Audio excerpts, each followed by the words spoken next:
میں داخل کر دے۔ یہ دیکھ لو رمضان کا مہینہ ہے، ہم سب نے نماز پڑھی ہے، نماز پڑھنے کے بعد یہ خواہش ہوتی ہے، تمنا ہوتی ہے کہ یا اللہ ہم کو جہنم سے آزاد کر کے جنت میں داخل کر دے۔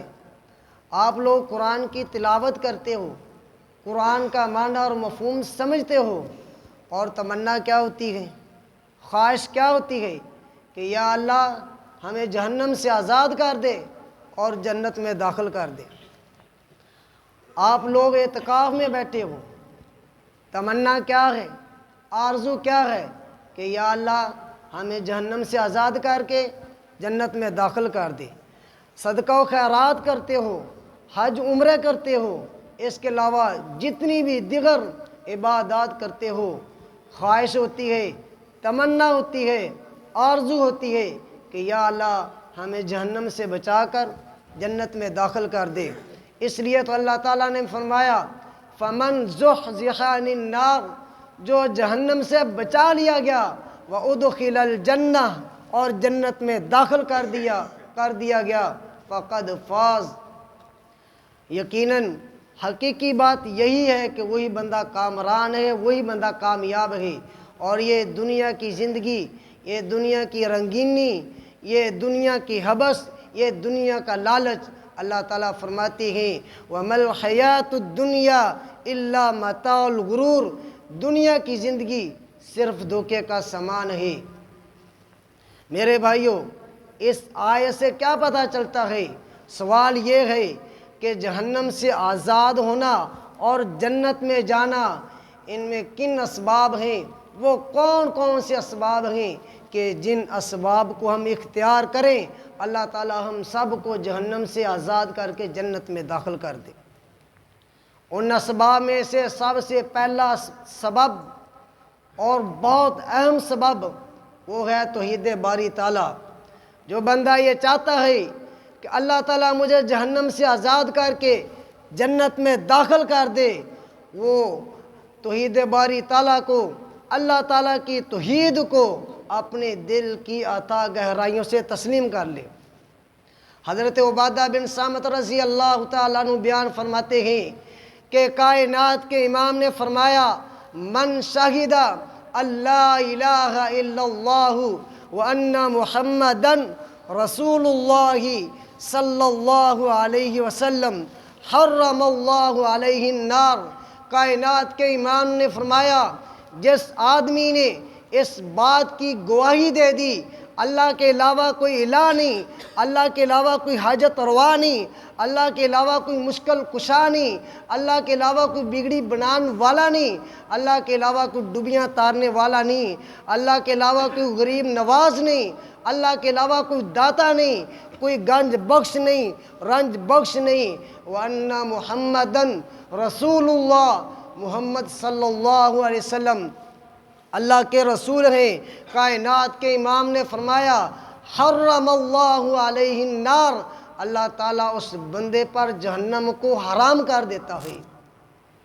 اس کا کیا مطلب ہے کہ اگر آپ نے جہنم سے آزادی لینی ہے، جنت میں جانا ہے، تو یہ لا الہ الا اللہ کی گواہی دینا، لا الہ الا اللہ کے تقاضوں کو پورا کرنا اور اس پر عمل کرنا، اگر یہ کرو گے، یہ سبب ہے، بہت اہم سبب ہے، اس پر عمل کرو گے تو اللہ تعالیٰ تم کو جہنم سے آزاد کرے گا، پھر جنت میں داخل کرے گا۔ اور اس کی ضد کیا ہے؟ وہ شرک ہے۔ حضرت جابر رضی اللہ تعالیٰ عنہ بیان فرماتے ہیں کہ کائنات کے امام کے پاس ایک آدمی آیا، کہنے لگا اے اللہ کے رسول، اے اللہ کے رسول، وہ کون سی دو چیزیں ہیں جو واجب ہو جاتی ہیں؟ تو کائنات کے امام نے فرمایا وہ دو چیزیں ہیں من مات لا یشرک باللہ شیئا دخل الجنہ، پہلی چیز یہ ہے کہ آدمی اس حالت میں فوت ہوئے کہ اس نے اللہ کے ساتھ کسی کو شریک نہ ٹھہرایا ہوئے، اللہ کے ساتھ کسی کو شریک نہ بنایا ہوئے، داخل الجنہ، تو اس بندے پر جنت واجب ہے۔ وَمَن مَاتَ، اور دوسرا وہ بندہ ومن مات یشرک باللہ شیئا دخل النار، جو آدمی اس حالت میں فوت ہوا ہو کہ اس نے اللہ کے ساتھ کسی کو شریک بنا دیا ہو، شریک ٹھہرا دیا ہو، کائنات کے امام نے فرمایا دخل النار، وہ بندہ پکا جہنمی ہے، وہ جہنم میں جائے گا۔ یہ دیکھ لو، کائنات کے امام نے فرمایا توحید ایسا سبب ہے جو تم کو جہنم سے نکال کر جنت میں لے جائے گا، اور شرک ایسا گناہ ہے جو تم کو جنت سے نکال کر جہنم میں لے جائے گا۔ انہو من یشرک باللہ فقد حرم اللہ علیہ الجنہ ومأواہ النار۔ اللہ تعالیٰ فرماتے ہیں جس نے میرے ساتھ ایک ذرہ برابر بھی شرک کیا، اللہ تعالیٰ فرماتے ہیں اس کا ٹھکانہ جہنم ہے، اور اس کو جنت سے محروم کر دیا جائے گا، اور اس کا ٹھکانہ جہنم بنا دیا جائے گا۔ میرے بھائیوں، جہنم سے آزادی حاصل کرنے کا سب سے پہلا سبب توحید باری تعالیٰ ہے، اور دوسرا سبب بیان کر کے میں اپنی بات کو ختم کرتا ہوں۔ دوسرا سبب ہے اخلاص۔ اخلاص کا معنی کیا ہے؟ اخلاص کا معنی ہے ہر عبادت کو صرف اللہ تعالیٰ کی رضا کے لیے کرنا، اللہ تعالیٰ کی خوشنودی کے لیے کرنا، اللہ کو صرف راضی کرنے کے لیے عبادت کرنا ہے۔ کائنات کے امام نے فرمایا لن یوافی عبد یوم القیامت یقول لا الہ الا اللہ تبغی بہا وجہ اللہ۔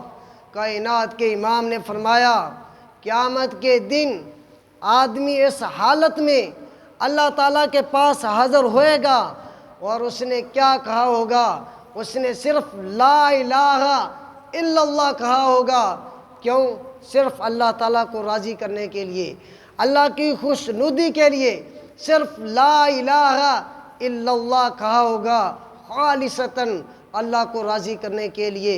اللہ تعالیٰ فرمائیں گے میں اس بندے سے راضی ہو گیا ہوں، اور یہ ایسا سبب ہے خالص اللہ تعالیٰ کی رضا کے لیے لا الہ الا اللہ کہنا۔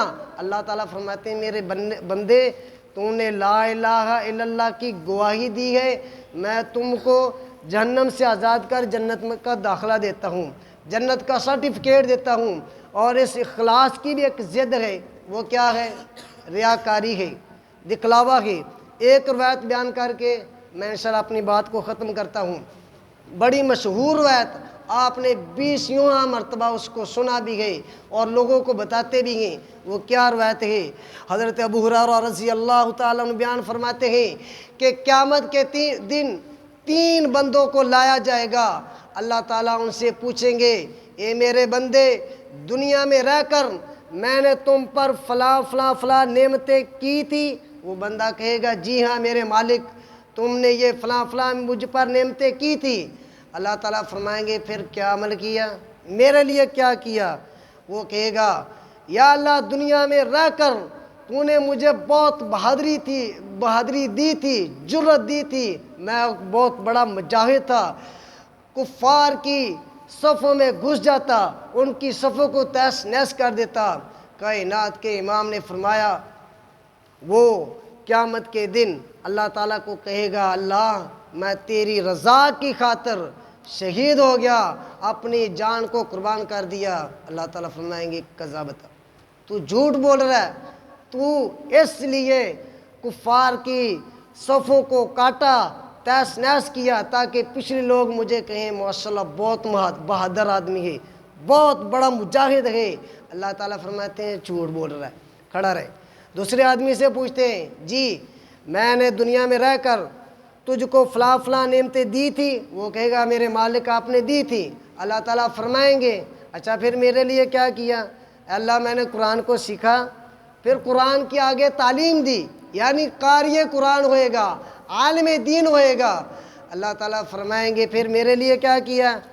کہے گا اللہ تیری رضا کی خاطر میں نے اپنی ساری زندگی قربان کر دی، پڑھتا رہا اور پڑھاتا رہا۔ اللہ تعالیٰ فرمائیں گے کذبت، تو جھوٹ بول رہا ہے، تو اس لیے قرآن کو خوبصورت زیادہ کر کے پڑھتا تھا، یا اس لیے زیادہ تعلیم اور زیادہ محنت اور لوگوں کو دکھانے کے لیے کہ پتہ چلے ماشاءاللہ قاری صاحب بہت کام کر رہے ہیں، جیسے قاری صاحب پڑھا سکتے ایسے کوئی قاری صاحب نہیں پڑھا سکتے، ایسا کوئی قاری صاحب قرآن نہیں پڑھ سکتا، یا جیسا یہ درس دے سکتے ایسا کوئی نہیں دے سکتا، جتنا بڑا یہ عالم ہے اتنا بڑا کوئی عالم نہیں۔ اگر اس طرح کی چیزیں آ جائیں گے اللہ تعالیٰ فرمائیں گے کذبت، تو بھی جھوٹ بول رہا ہے، تو اس لیے کر رہا تھا کہ مجھے کہیں گے ماشاءاللہ بڑا قاری ہے، بڑا خوبصورت پڑھنے والا، بڑا عالم ہے، بڑا اچھا بیان کرنے والا ہے، اس لیے اللہ تعالیٰ فرمائیں گے تم بھی کھڑے رہو۔ تیسرے سے پوچھیں گے جی فلاں فلاں نعمتیں کی تھی، کہے گا جی مالک آپ نے یہ فلاں فلاں نعمتیں کی تھی، اللہ تعالیٰ فرمائیں گے پھر میرے لیے کیا کیا ہے، کہے گا یا اللہ آپ نے جتنی بھی مجھے مال و دولت دیا تھا میں نے تیرے راستے میں قربان کر دیا۔ اللہ تعالیٰ فرمائیں گے کذبت، تو جھوٹ بول رہا ہے، تم نے لوگوں کی تنخواہیں لگائی ہوئی تھی، تم نے لوگوں کے جو غریب مسکین یتیم جن کا خرچے اٹھائے ہوئے تھے، تم نے اس لیے اٹھائے ہوئے تھے تاکہ یہ کہیں ماشاءاللہ یہ تو بہت بڑا سخی ہے۔ اللہ تعالیٰ فرمائیں گے کذبت، تو بھی جھوٹ بول رہا ہے۔ اللہ تعالیٰ فرشتوں کو حکم کریں گے ان تینوں کو پکڑو، ان کے چہروں کے بل گھسیٹ کر جہنم میں داخل کر دو۔ یعنی جہنم سے آزادی کے دو اسباب میں نے بیان کیے ہیں۔ سب سے پہلا سبب اللہ تعالیٰ کی توحید ہے، دوسرا سبب خلوص ہے، اخلاص ہے۔ اللہ تعالیٰ کی ہر عبادت میں اخلاص کے ساتھ اللہ تعالیٰ کی عبادت کرنی چاہیے۔ میرے بھائیوں اللہ تعالیٰ سے دعا کرے اللہ تعالیٰ ہم سب کو جہنم سے آزاد کر کے جنت کا سرٹیفکیٹ دے دے۔ اللہم اغفر لنا وللمؤمنین والمؤمنات والمسلمین والمسلمات والف بین قلوبہم واصلح ذات بینہم۔ سبحان ربک رب العزت عما یصفون وسلام علی المرسلین والحمد للہ رب العالمین۔